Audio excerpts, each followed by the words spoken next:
Are D Sharma exercise 5.5 question number 3। Question number 3 क्या बोल रहा है? Show that A minus B का whole square comma A square plus B square and A plus B का whole square are in AP.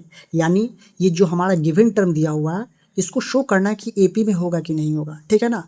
तो AP में होने के लिए कॉमन डिफरेंस पहले हम लोग फाइंड करेंगे। अगर कॉमन डिफरेंस बराबर आ जाता है तो जो हमारा गिवन टर्म है वो एपी को शो करेगा, ठीक है ना। तो चलिए इस क्वेश्चन को रिजोल्व करते हैं।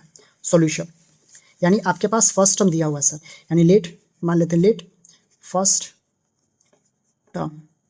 टर्म को हम ए1 मान लेते हैं, यानी ए का वैल्यू क्या है, ए कैपिटल मान लेते हैं क्योंकि ए पहले से निगेटिव है, मतलब ये जो है ना स्मॉल में है इसलिए हम इसको कैपिटल में लेंगे, ठीक है ना। तो ए आपका क्या है, यानी फर्स्ट टर्म है ए माइनस बी का होल स्क्वायर। फिर उसके बाद सेकेंड टर्म को क्या मान लें, ए2, ठीक है ना। ए1 ही बोल सकते हैं, कोई दिक्कत नहीं है।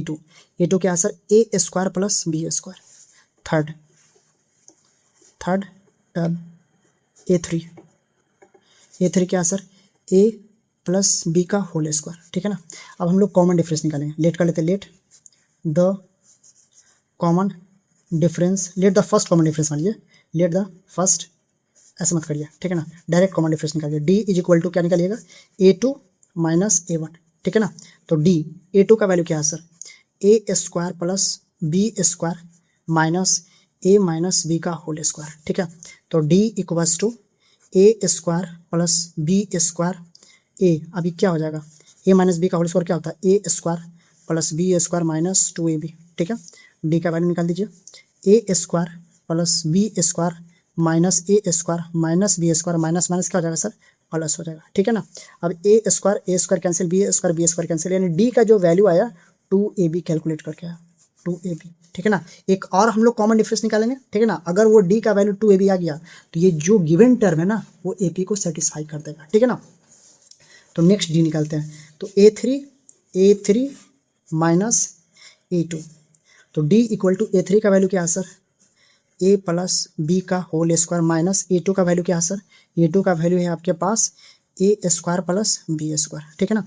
अब डी का वैल्यू क्या होगा sir, D equal to A plus B का होल स्क्वायर क्या होता है, A square plus B square plus 2ab minus, इसको ओपन कर लीजिए, A square minus B square. अब ब्रैकेट को ओपन कर लेते हैं। तो D equal to A square plus B square plus 2ab minus A square minus B square cancel out हो जाएगा।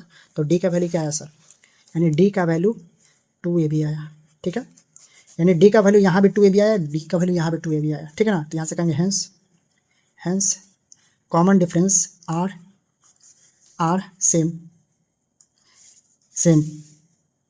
This given term are in AP. जो आपका गिवन टर्म है ना वो एपी है क्योंकि कॉमन डिफरेंस सेम आ रहा है, ठीक है ना। डी का वैल्यू अगर डिफरेंट आता तो ये जो गिवन टर्म है ना वो एपी को सेटिस्फाइड नहीं कर पाता, लेकिन यहाँ पे डी का जो वैल्यू है सर 2ab यहाँ भी आ रहा है, 2ab यहाँ भी आ रहा है, तो ये जो आपका गिवन टर्म जो होगा ना वो एपी को सेटिस्फाई करेगा, ठीक है ना। तो हम लोग को यही चीज़ को शो करना था।